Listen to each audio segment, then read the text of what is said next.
चलिए आगे बढ़ेंगे। मूल अधिकारों के प्रकार। मूल संविधान में कितने प्रकार हैं? मूल संविधान में 7 प्रकार, वर्तमान में 6 प्रकार। कौन सा उस समय मौलिक अधिकार था जो अब नहीं है? संपत्ति का अधिकार। संपत्ति का अधिकार मूल अधिकार था, अब मूल अधिकार है क्या? नहीं है। ठीक है, चलिए शुरू करते हैं। सबसे पहला हेडिंग दीजिए, समता का अधिकार।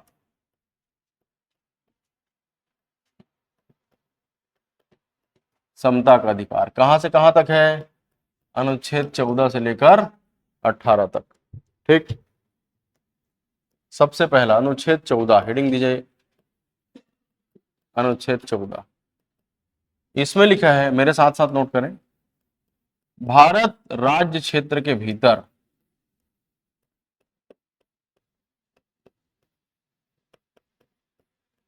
किसी भी व्यक्ति को, भारत राज्य क्षेत्र के भीतर किसी भी व्यक्ति को विधि के समक्ष समता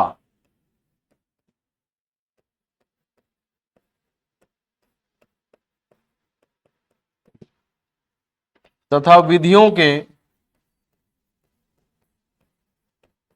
समान संरक्षण का अधिकार होगा। विधि के समक्ष समता तथा विधियों के समान संरक्षण का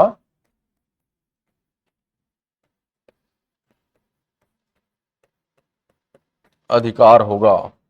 विधि के समक्ष समता तथा विधियों के समान संरक्षण का अधिकार होगा। ठीक, इतना नोट करो।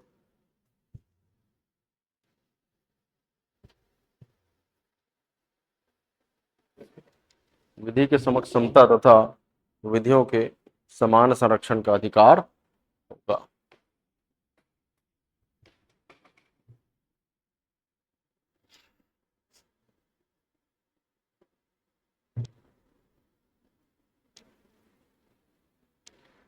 भारत राज्य क्षेत्र के भीतर किसी भी व्यक्ति को विधि के समक्ष समता तथा विधियों के समान संरक्षण का अधिकार होगा। ठीक, ये अधिकार कब मिलेगा? जब कहां पर रहोगे आप?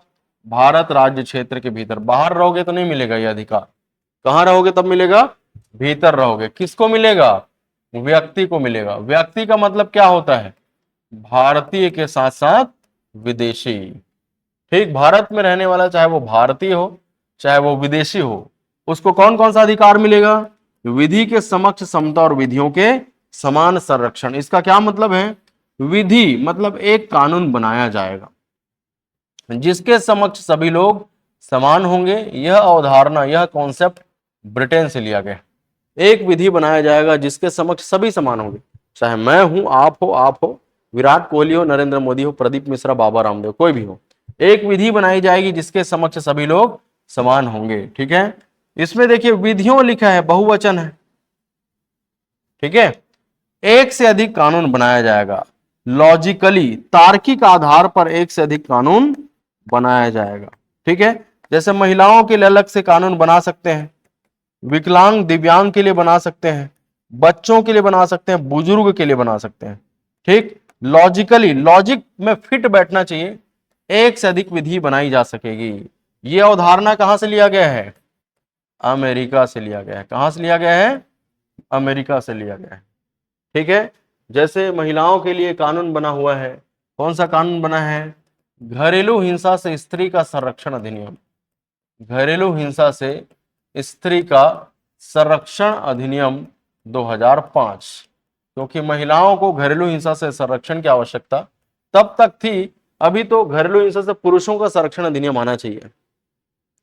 क्योंकि मुस्कान नाम की कोई महिला ने अपने पति को छोटे छोटे ऐसे काटा और ड्रम में डाल दिया। ऐसे पिछले 1 साल में बहुत सारे केस आए हैं, आप सुने होंगे। ठीक है, तो यहां तक तो आपको क्या मालूम होना चाहिए कि महिलाओं के साथ, विवाहित महिलाओं के साथ उनके सास ससुर के द्वारा या बहू के द्वारा अपने सास ससुर को प्रताड़ित करने जैसी शिकायतें देखने को आपको मिली होगी। इसलिए स्त्रियों के संरक्षण के लिए कौन सा अधिनियम बनाया गया? घरेलू हिंसा से स्त्री का संरक्षण अधिनियम। वैसे ही बच्चों के लिए बाल विवाह निषेध, बाल श्रम निषेध, महिलाओं के लिए मातृत्व अवकाश, आप सुने होंगे मातृत्व अवकाश। जैसे आपकी जब सरकारी नौकरी लग जाएगी फॉर फीमेल कैंडिडेट, तो 6 महीना छुट्टी आपको मिलेगा भाई। कब? जब आप बच्चे को जन्म देने वाले होंगे, थोड़ा पहले और बाद में, सबको मिला कितना महीना छुट्टी? 6 महीने। हाँ हाँ, वो अलग है। ठीक है, तो 6 महीना की छुट्टी आपको मिल सकेगी जिसमें सैलरी डिडक्ट नहीं किया जाएगा। जबकि आप लोग 6 महीने क्या करोगे घर में बैठ के? आवश्यकता है नहीं है। तो लॉजिकली फिट बैठ रहे हैं ना कि इनको आवश्यकता है, क्योंकि इनको आराम की आवश्यकता है। बच्चे को जन्म देने के बाद बच्चे के पालन पोषण के लिए थोड़ा समय बच्चों को देने के लिए आवश्यक है। तो फिट बैठता है, इसलिए महिलाओं के लिए अलग से कानून बनाया जा सकता है। वैसे ही दिव्यांगों, बच्चों, बुजुर्गों के लिए अलग से कानून बनाया जा सकता है। इसलिए यहां पर क्या लिखा है? विधियों के समान संरक्षण। एक से अधिक विधि बनाई जाएगी, उसे संरक्षण या सुरक्षा प्रदान किया जाएगा। कहां से लिया गया है? ठीक है, तो पहला आप लाइन लिख लो, ये वाला पॉइंट लिखो, विधि के समक्ष समता। विधि के समक्ष समता, इसमें लिखें एक विधि बनाई जाएगी जिसके समक्ष सभी लोग समान होंगे। एक विधि बनाई जाएगी जिसके समक्ष सभी लोग समान होंगे। एक विधि बनाई जाएगी जिसके समक्ष सभी लोग समान होंगे।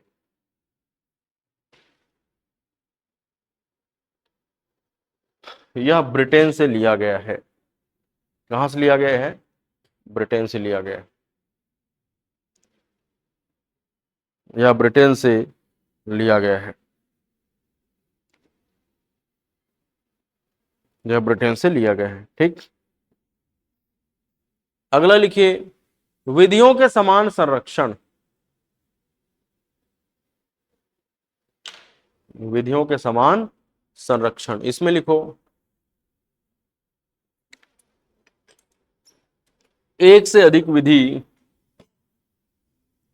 तार्किक आधार पर बनाई जा सकेगी।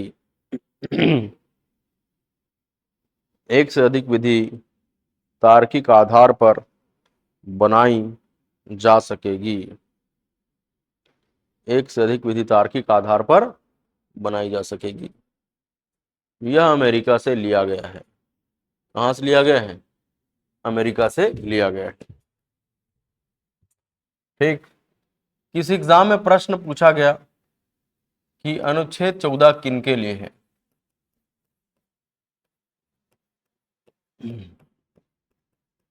नोट हो गया ना सबका? क्या लिखे लास्ट पॉइंट बताओ? एक से अधिक विधियां तार्किक आधार पर बनाई जाएगी, यह अमेरिका से लिया गया। प्रश्न पूछा गया अनुच्छेद 14 किन के लिए है? ठीक है, पहला पॉइंट है भारत में रहने वाले भारतीयों के लिए। दूसरा, भारत में रहने वाले विदेशियों के लिए। तीसरा, विदेश में रहने वाले भारतीयों के लिए। चौथा, विदेश में रहने वाले विदेशियों के लिए। बताइए कौन कौन सा सही है? 1 2 3 4, 4 पॉइंट है।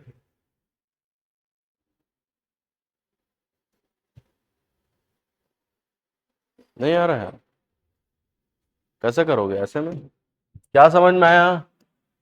ये अधिकार किसको मिलेगा? जो कहां पर रहेगा? भारत राज्य क्षेत्र के भीतर, वो चाहे भारतीय हो चाहे विदेशी हो। क्या लिखा है देखो, भारत में रहने वाले भारतीय, भारत में रहने वाले विदेशी।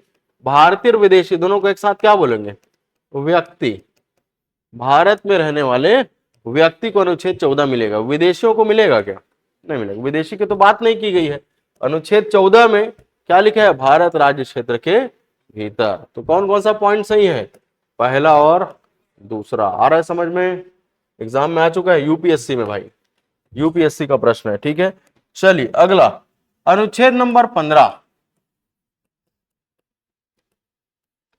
इसमें लिखा है धर्म, मूल वंश, हेडिंग दीजिए साथ साथ, धर्म, मूल वंश, जाति, लिंग, जन्म स्थान के आधार पर भेदभाव नहीं किया जाएगा। धर्म, मूल वंश, जाति, लिंग, जन्म स्थान के आधार पर भेदभाव नहीं किया जाएगा। धर्म, मूल वंश, जाति, लिंग, जन्म स्थान के आधार पर भेदभाव नहीं किया जाएगा। ठीक, कौन कौन से 5 आधारों पर भेदभाव नहीं होगा? धर्म, मूल वंश, जाति, लिंग, जन्म स्थान। अनुच्छेद नंबर 15(1) में लिखा है कि यह नागरिकों के लिए है। किनके लिए है? यह नागरिकों के लिए। नागरिक मतलब केवल भारतीय, भारतीयों के साथ इन 5 आधारों पर भेदभाव नहीं होगा, विदेशियों के साथ हो सकता है, क्योंकि क्या लिखा है? नागरिकों के लिए। ठीक, अनुच्छेद नंबर 15(2) इसमें लिखा है उपर्युक्त 5 आधारों पर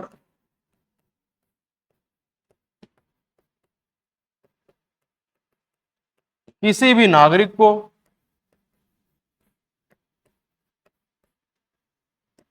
उपर्युक्त 5 आधारों पर किसी भी नागरिक को सार्वजनिक स्थानों पर जाने से नहीं रोका जा सकता। सार्वजनिक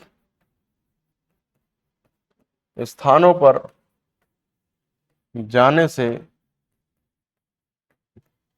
नहीं रोका जा सकता।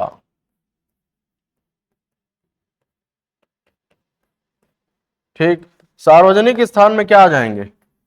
दुकान, होटल, मनोरंजन स्थल। क्या क्या आ जाएंगे? दुकान, होटल, मनोरंजन स्थल, गांधी चौक, बिलासपुर में जितनी भी घूमने फिरने की जगह है सब आ जाएंगे। यहां पर जाने से किसी को रोका जा सकता है कि इन 5 आधारों पर नहीं रोका जा सकता। जैसे आपने बिलासपुर में एंट्री ली, कहीं पर घूमने जाएंगे तो आपसे ये नहीं पूछा जाएगा भाई कौन से धर्म का है, वहां नहीं जा सकता। कौन से वंश का है, कौन सी जाति का है, स्त्री है कि पुरुष है, कहाँ से आया है, जन्म स्थान क्या है, रायपुर, बिलासपुर, कोरिया, जांजगीर चांपा, बलौदा बाजार, बस्तर, बिलासपुर, कुछ पूछा जाएगा क्या? नहीं। अगर पूछा जाएगा तो भेदभाव नहीं किया जाएगा, पूछ भले सकते हैं कौन गांव वाला है। ठीक, इस गांव से आए इसलिए यहां नहीं जा सकता, ऐसा नहीं बोला जा सकता। आ रहा है समझ में? कौन कौन से 5 आधारों पर भेदभाव नहीं होगा? किनके लिए है? 15(2) पढ़ो।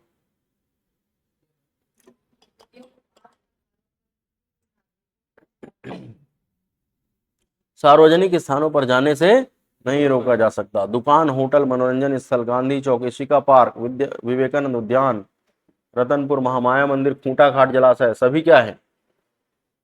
सार्वजनिक स्थान है। जाने से रोका जाएगा? जा सकता है और लेके भी जा सकता है, कोई रोकेगा टोकेगा? अरे समझ में मैडम? कौन गाँव ला हैं? कौन गाँव लिया है? छत्तीसगढ़ी? कौन कौन गाँव ले तुमन? धमतरी।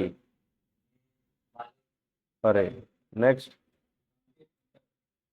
तुमन दोनों मतलब ठेठ छत्तीसगढ़ी आत हुई, तोला थोड़ा थोड़ा आत हुई, पूरा आ जाते। और तोला तोला तो आबे नहीं करत हुई। अक्खड़ शहरी लड़का है वहाँ, एकदम शहरी क्षेत्र की लड़का है। ठीक है, चलिए ठीक, आगे बढ़ेंगे। अनुच्छेद नंबर 15 कितना हो गया? 2 हो गया है ना। 15(3), 15(3) में लिखा है महिलाओं तथा बच्चों के लिए विशेष प्रावधान किया जा सकेगा। 15(3) में लिख दिया अपवाद, महिला व बच्चों के लिए,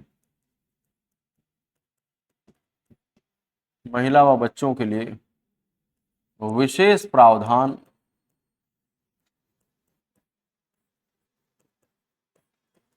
किया जा सकेगा। महिला व बच्चों के लिए विशेष प्रावधान किया जा सकेगा, 15(3) में लिखा है। ठीक है, अगला 15(4), इसमें लिखा है अनुसूचित जाति, जनजाति, अन्य पिछड़े वर्ग के लोगों को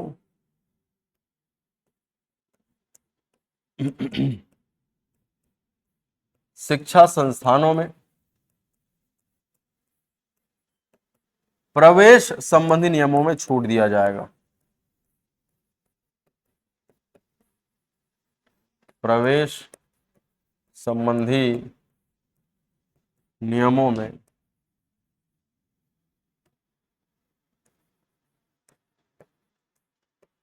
छूट दिया जाएगा।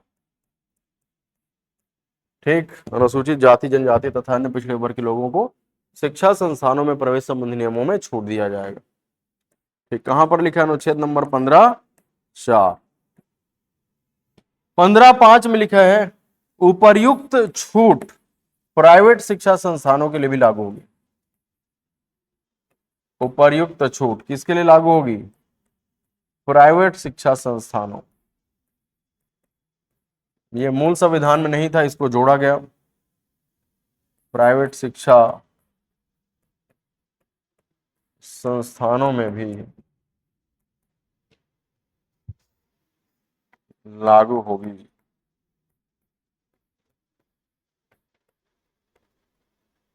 15(5), ठीक है। एक और 15(6) लिख लेंगे।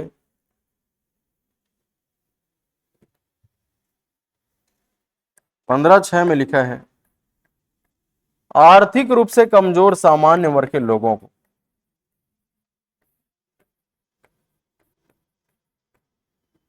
आर्थिक रूप से कमजोर सामान्य वर्ग के लोगों को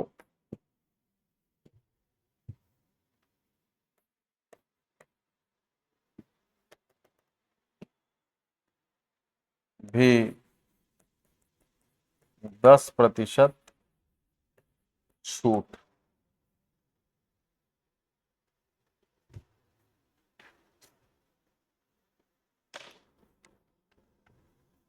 इसी को बोलते हैं ईडब्ल्यूएस।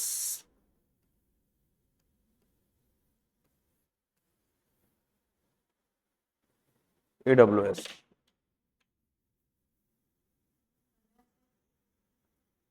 आर्थिक रूप से कमजोर सामान्य वर्ग को बोलते हैं ईडब्ल्यूएस। इकोनॉमिकली वीकर सेक्शन मतलब आर्थिक रूप से कमजोर सामान्य वर्ग। आर्थिक रूप से कमजोर सामान्य वर्ग।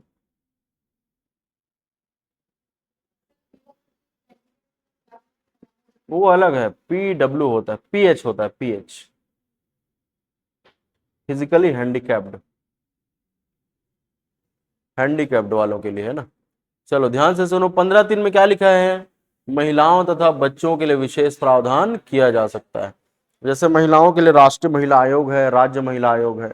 बच्चों के लिए कानून बनाया गया बाल श्रम निषेध, बाल विवाह निषेध। तो सरकार महिलाओं और बच्चों के लिए कानून बना सकती है अलग से।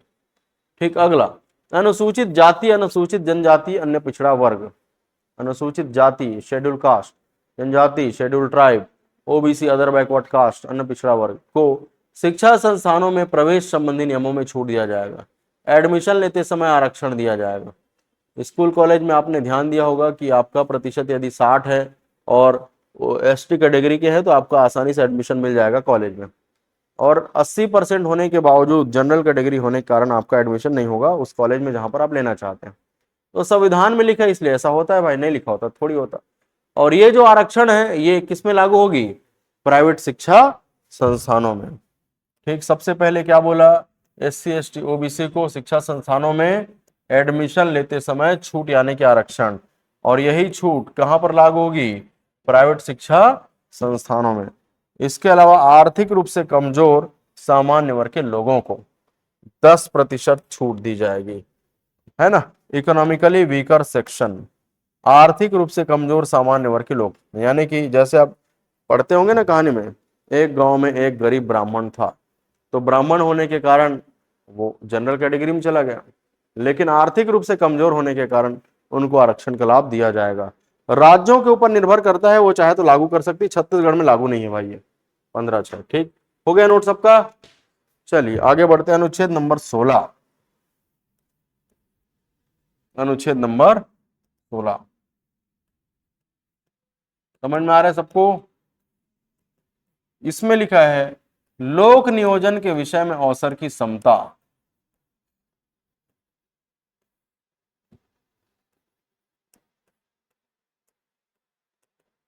लोक नियोजन के अवसर में, लोक नियोजन के विषय में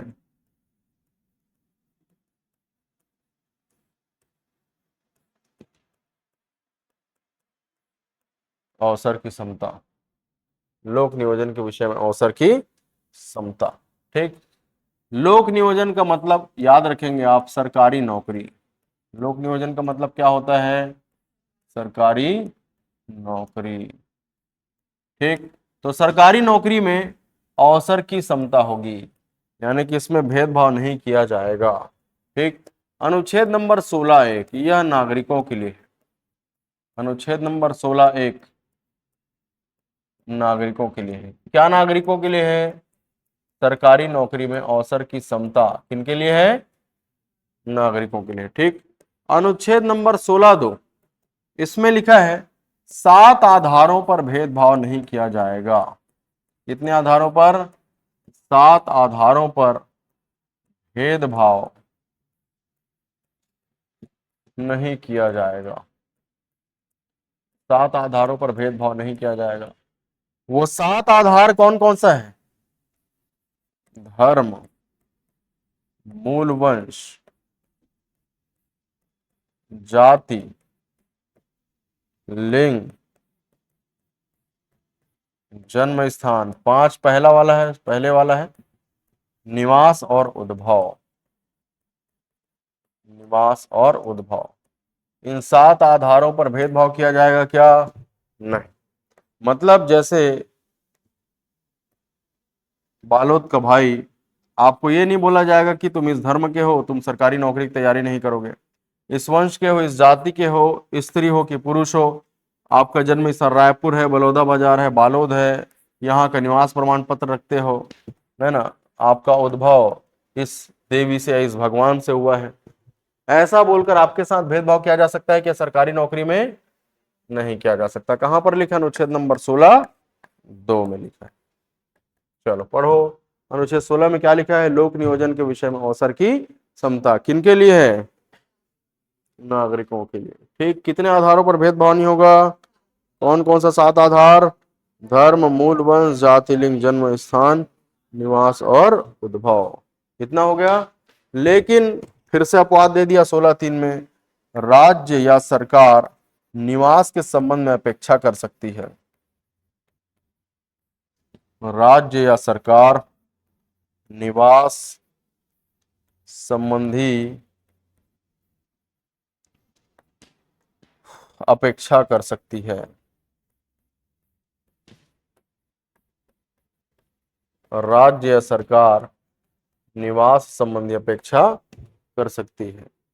राज्य या सरकार निवास संबंधी अपेक्षा कर सकती है, मतलब आपसे उम्मीद कर सकती है कि आप छत्तीसगढ़ के होने चाहिए, आपसे उम्मीद कर सकती है कि आप बलौदाबाजार जिले के होने चाहिए। समझ में आ रहा है? कहां पर लिखा है? अनुच्छेद नंबर 16(3) में लिखा है। हो गया नोट सबका? अगला अनुच्छेद नंबर 16(4) इसमें लिखा है अनुसूचित जाति, अनुसूचित जनजाति, अन्य पिछड़े वर्ग को सरकारी नौकरी में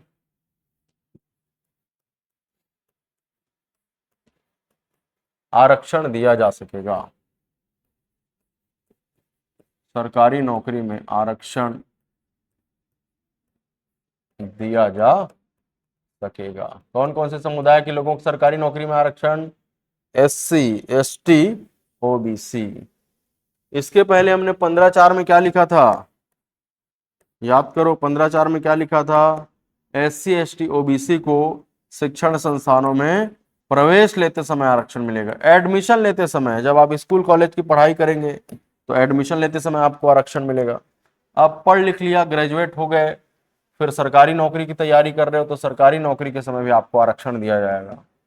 कौन सा अनुच्छेद में लिखा है? 16(4) संविधान में लिखा है, इसलिए मिलता है, नहीं लिखा होता थोड़ी मिलता है यार, क्योंकि देश या भारत देश या सरकार किसके अनुसार चलती है? संविधान के अनुसार। हो गया नोट सबका? बोलो 16(1) में क्या लिखा है कि लोक नियोजन के विषय में अवसर की समता किनके लिए है? कितने आधार पर भेदभाव नहीं हो सकता? कौन कौन सा 7 आधार? 16(3) में क्या लिखा है? राज्य सरकार निवास के संबंध में अपेक्षा कर सकती है।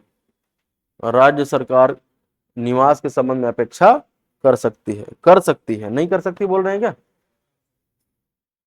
निवास निवास के संबंध में अपेक्षा कर सकती है।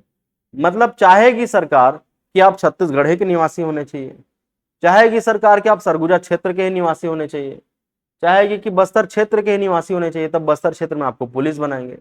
ऐसा सरकार अपेक्षा कर सकती है। SC ST OBC को सरकारी नौकरी में आरक्षण नहीं दिया जा सकेगा, बोल देगा भाई देख। SC ST OBC को सरकारी नौकरी में आरक्षण, हाँ हो गया नोट सबका। चलिए आगे लिखो, इंदिरा साहनी बनाम भारत सरकार। हेडिंग 2 अनुच्छेद 16 का हिस्सा ही। इंदिरा साहनी बनाम भारत संघ, इंदिरा साहनी बनाम भारत संघ 1992, इंदिरा साहनी बनाम भारत संघ 1992।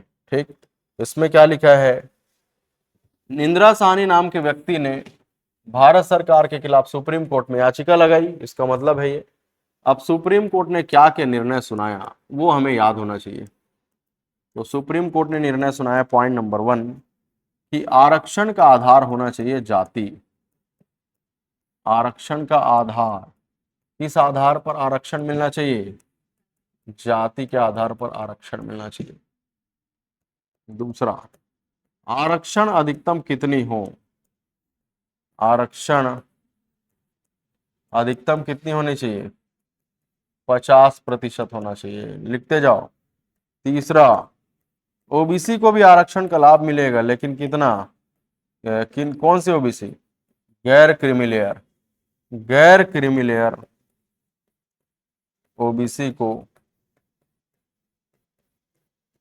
आरक्षण का लाभ दिया जा सकेगा। गैर क्रीमिलियर ओबीसी को आरक्षण का लाभ दिया जा सकेगा। ठीक, चौथा, पदोन्नति में आरक्षण नहीं होगा, लेकिन वर्तमान में है, अभी ऐसे लिखें जैसा मैं लिख रहा हूं, पदोन्नति में आरक्षण नहीं होगा। कौन बोल रहा है, न्यायालय बोल रहा है। कौन से केस में बोल रहा है, इंदिरा साहनी बनाम भारत संघ 1992 के मामले में। अगला पांचवा है, बकाया पद को आगे नहीं बढ़ाया जाएगा, बकाया पद को आगे नहीं बढ़ाया जाएगा, बकाया पद को आगे नहीं बढ़ाया जाएगा। कौन बोल रहा है, न्यायालय। कौन से केस में बोल रहा है, कैसे नहीं बोलो यार, एकदम कले चुप रहो भाई तुम ना, कैसे। अभी आप लोगों की क्लास में मेरी क्लास नहीं हो पाई, शनि रवि 2 दिन, बहुत दिनों बाद आप लोगों के दर्शन हुए, अच्छा लगा। अभी दिवाली की छुट्टी से जब लौटेंगे वापस, तो सभी विद्यार्थी एक दूसरे के लिए खई खजानी लेकर आना। मेरे लिए नहीं बोल रहा हूँ, अपने लिए। यहीं पे बैठ के बढ़िया खाना, ब्रेक में 5 मिनट ब्रेक, मैडम कुछ ले आना इन लोग के लिए, आप लोग कुछ चॉकलेट ले आना मैडम के लिए। अरे थोड़ा भाईचारे की भावना बना के रखनी है, मिलजुल कर रहना है। कैसे भाई, क्या अलग अलग रहना है यार, थोड़ा बातचीत करो, घूमो फिरो। ठीक है, संडे को मिलने चल दो, घूमने चल दो, महीने में एक बार मूवी चल दो। थोड़ा घूमना फिरना जरूरी है। हाँ, उसके साथ अकेले भी जा सकते हो, लेके भी जा सकते हो, अगर होगी कोई तो उसको लेके जाओ, अपने ये देख कलीग को लेके जाएगा। कैसे भाई, अपने दोस्तों के साथ जाओ, ये 4-5 लोग। हाँ, 19 अक्टूबर रविवार से 23 अक्टूबर गुरुवार तक दिवाली की अवकाश रहेगी। लाइब्रेरी का नहीं पता, पूछना पड़ेगा। बंद तो रहेगा लाइब्रेरी, क्योंकि सबके सब छुट्टी में रहेंगे ना, स्टाफ फैकल्टी सब रहेंगे छुट्टी में।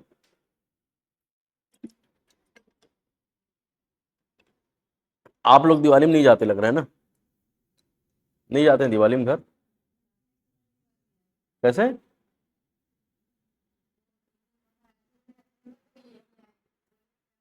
दिवाली मनाने यहीं आएगी दीदी? माता पिता? तो आप नहीं जाओगे माता पिता से मिलने? माता पिता बड़े रोएंगे फिर, बड़ा दुख होगा उनको, हमारी बेटियां नहीं आएंगी यहीं रहने के लिए, मिलने के लिए आपसे। आप तीनों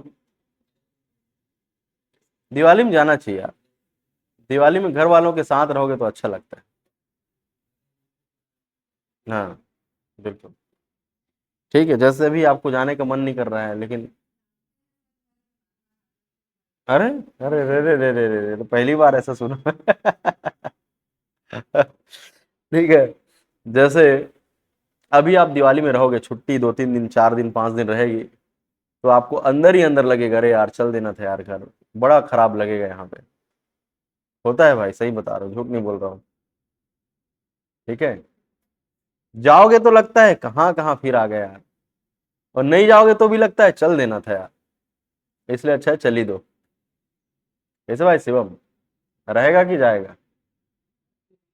अच्छा यही का है, अब तो कोई दिक्कतें नहीं। अरे वाह, आते हैं कभी चाय वाय पीने के लिए। ठीक है, इतना नोट कर लिया सबने? कभी भी आरक्षण किस आधार पर मिलता है? आरक्षण अधिकतम कितना मिलता है? ओबीसी को आरक्षण का लाभ कब मिलेगा? जब आप फॉर्म भरेंगे, अगर ओबीसी समुदाय से बिलोंग करते हो तो ओबीसी को क्लिक करने के बाद 2 ऑप्शन मिलेगा, creamy layer, non creamy layer. तो नॉन क्रीमी लेयर को क्लिक करोगे तभी आपको आरक्षण का लाभ मिलेगा, नहीं तो क्रीमी लेयर में as a general category treat किए जाओगे। तो नॉन क्रीमी लेयर आय प्रमाण पत्र बनवाओगे, उसमें वार्षिक इनकम कितनी होनी चाहिए? 8 लाख रुपए से कम होनी चाहिए, तभी ओबीसी के रूप में आपको आरक्षण का लाभ मिलेगा, नहीं तो नहीं मिलेगा। समझ में आ रहा है सबको? अगला, पदोन्नति में आरक्षण नहीं होगा, 1992 की बात है लेकिन अभी होता है। बकाया पद को आगे नहीं बढ़ाया जाएगा, 1992 की बात है लेकिन अभी आगे बढ़ाया जाता है। ठीक है, तो नोट करके लिखो NOTE। नोट पहला, पदोन्नति में आरक्षण का प्रावधान किया गया, पदोन्नति में आरक्षण को लागू किया गया है, पदोन्नति में आरक्षण को लागू किया गया है, पदोन्नति में आरक्षण को लागू किया गया। ठीक, उदाहरण 2025 में एसटी कैटेगरी और 2025 में जनरल कैटेगरी, ये बन गया नायब तहसीलदार, और ये भी क्या बन गया? नायब तहसीलदार। 2030 में एसटी कैटेगरी का व्यक्ति क्या बन जाएगा? तहसीलदार, प्रमोट हो गए। जनरल कैटेगरी का व्यक्ति तब तक क्या रहेगा? समझ में आ रहा है? तो प्रमोशन में किसको आरक्षण मिलेगा? SC ST को। तो ये इसके लिए संविधान में संशोधन करना पड़ा, 77वां संविधान संशोधन 1995 के तहत पदोन्नति में आरक्षण को लागू किया गया है। नोट करो।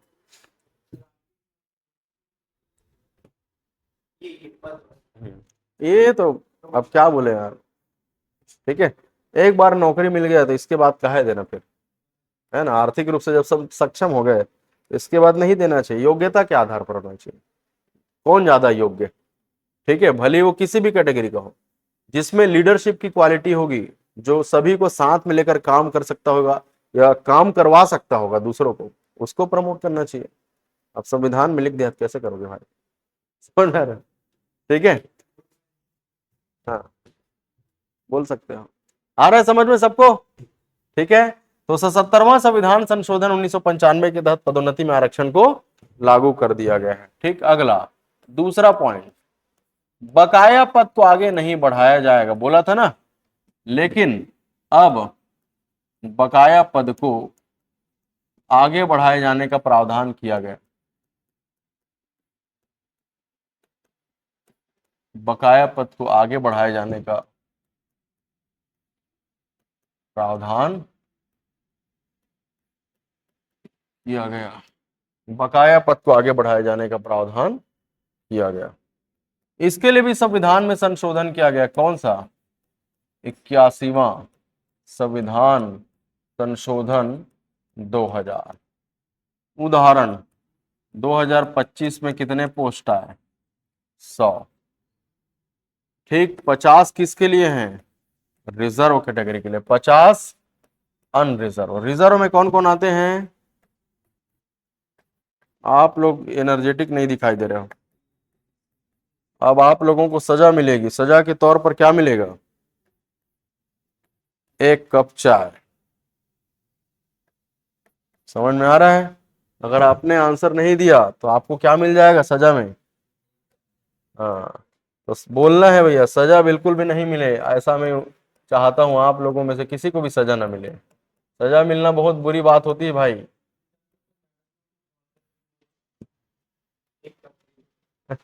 ठीक है, 50 रिजर्व, 50 अनरिजर्व।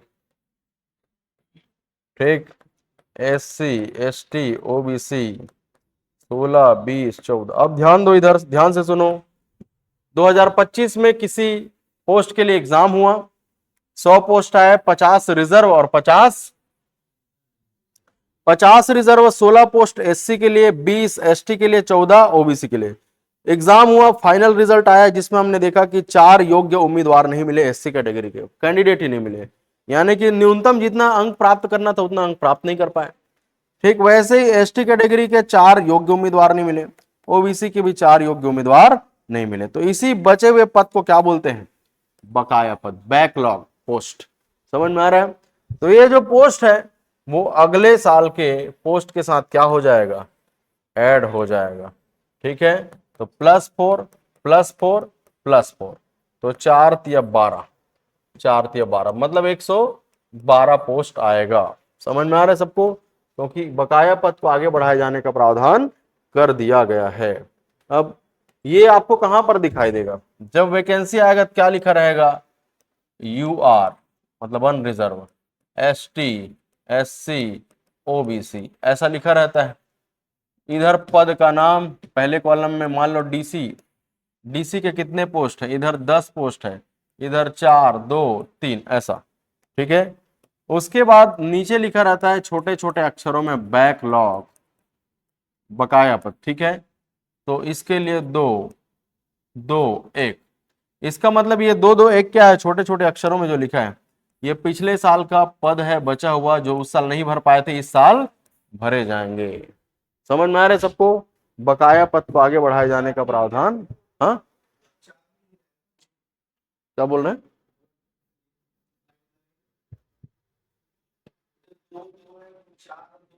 हाँ, 4 और 2 6 हो जाएगा, अलग से रहेगा। 4 2 6, 2 2 4, 3 1 4 ऐसा रहेगा। आ रहा है समझ में? चलो नोट करो ज्यों का तो। इस तरह अनुच्छेद नंबर 16 कंप्लीट हुआ। 17 पढ़ेंगे इसके बाद, नोट करो। अभी किसी को कोई डाउट है तो पूछ लो। ऑनलाइन कैंडिडेट कमेंट करके डाउट क्लियर करेंगे अपना। क्या क्या नाम है आप लोग का? जितेंद्र, दीपेश, है अनिल, हवा, वायु, इधर मैडम निहारिका, आपका तो जानता है।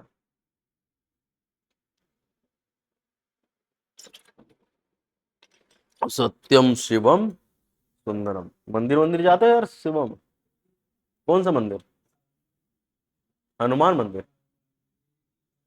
बहुत बड़े। पूजा पाठ करते हो? नहीं नहीं, ठीक, बढ़िया है।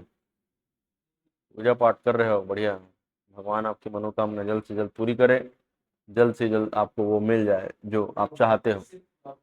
वही बोल रहा हूँ, जल्द से जल्द आपको नौकरी मिल जाए, क्योंकि आप नौकरी चाहते हो। अरे यार, आप कुछ और समझ लेते भाई शिवम।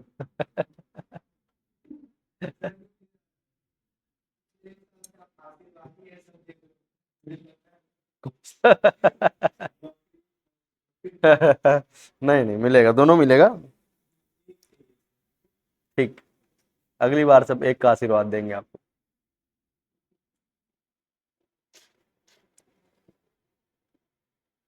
बस पढ़ते रहो। सफलता का एक ही मूल मंत्र है, क्लास नोट्स प्लस ऑब्जेक्टिव। हाँ, ऑब्जेक्टिव प्रश्न सॉल्व नहीं करोगे तो दिक्कत हो जाता है भाई, है ना। बहुत सारी नई नई चीजें पता चलती है, ठीक है। जैसे मैं अपने बारे में बताता हूँ, पहले मैं ये थ्योरी व्योरी नहीं पढ़ता था। जब मैं अपनी तैयारी के दौर में था तो 2016, 17, 18 लगातार मैंने सीजीपीएससी मेंस लिखा है, और 2 बार 2017 का भी मैंने इंटरव्यू दिया, 2018 का इंटरव्यू दिया, उसके बाद 2023 का मैंने इंटरव्यू दिया। अब तक सीजीपीएससी में स्टेट सर्विस का मैंने 3 बार इंटरव्यू दिया है, 5 बार प्रीलिम्स क्वालिफाई करके मेंस लिखा है, 2 बार मेंस नहीं निकला, 3 बार निकला, इंटरव्यू दिया 3 बार। तो शुरू शुरू में 2016, 17, 18 में मैं थ्योरी पढ़ता ही नहीं था, मैं खाली घटना चक्र सॉल्व करता था। घटना चक्र जानते हो ना, सभी इंडियन जीएस का आता है ऑब्जेक्टिव घटना चक्र।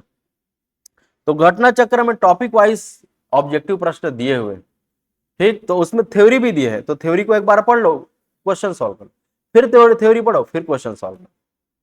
तो पूरा ऐसे ही पढ़ा जाता था, इसकी आवश्यकता नहीं पड़ती थी।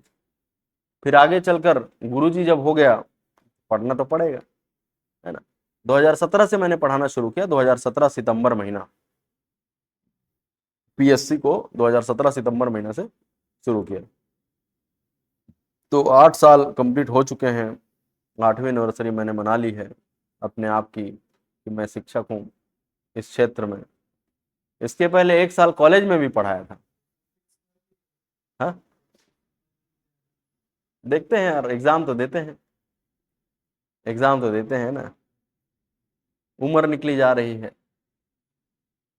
ठीक है। ये हो गया नोट सबका, बस इतना ही करो आज के लिए, इतना काफी है। कल हम पढ़ेंगे 17। चलो क्विक रिवीजन। अनुच्छेद 14 में क्या लिखा है? भारत राज्य क्षेत्र के भीतर किसी भी व्यक्ति को विधि के समक्ष समता तथा विधियों के समान संरक्षण का अधिकार होगा। विधि के समक्ष समता कहां से लिया गया है? विधियों के समान संरक्षण कहां से लिया गया है? अनुच्छेद 15 बोलो। धर्म, मूल वंश, जाति, लिंग, जन्म स्थान के आधार पर भेदभाव नहीं किया जाएगा। किनके लिए है? इन 5 आधारों पर किसी भी नागरिक को सार्वजनिक स्थानों पर जाने से नहीं रोका जा सकता। महिलाओं तथा बच्चों के लिए विशेष प्रावधान, SC ST OBC को एडमिशन लेते समय आरक्षण, ये आरक्षण प्राइवेट शिक्षा संस्थानों में भी, और जो सामान्य वर्ग के जनरल कैटेगरी के लोग होंगे जो आर्थिक रूप से कमजोर होंगे उन्हें भी आरक्षण दिया जा सकेगा। 16 में लिखा है सरकारी नौकरी में अवसर की समानता। किनके लिए है? 7 आधारों पर भेदभाव नहीं किया जा सकता। कौन कौन सा 7 आधार? ठीक, सरकार चाहे तो निवास के संबंध में अपेक्षा कर सकती है। SC ST OBC को सरकारी नौकरी में आरक्षण दिया जाएगा। इंदिरा साहनी बनाम भारत संघ 1992, आरक्षण किस आधार पर हो? कितना हो अधिकतम? ओबीसी को आरक्षण कब मिलेगा? गैर क्रिमिलेयर ओबीसी को, है ना, पदोन्नति में आरक्षण नहीं होगा, लेकिन वर्तमान में है। किसके तहत है? 77वां संविधान संशोधन 1955। बकाया पद को आगे नहीं बढ़ाया जाएगा, वर्तमान में बढ़ाया जाता है। किसके तहत? 81 संविधान संशोधन सन 2000 के तहत। आ रहा है सबको समझ में? चलिए आज के लिए इतना ही, थैंक यू, पढ़कर आइएगा।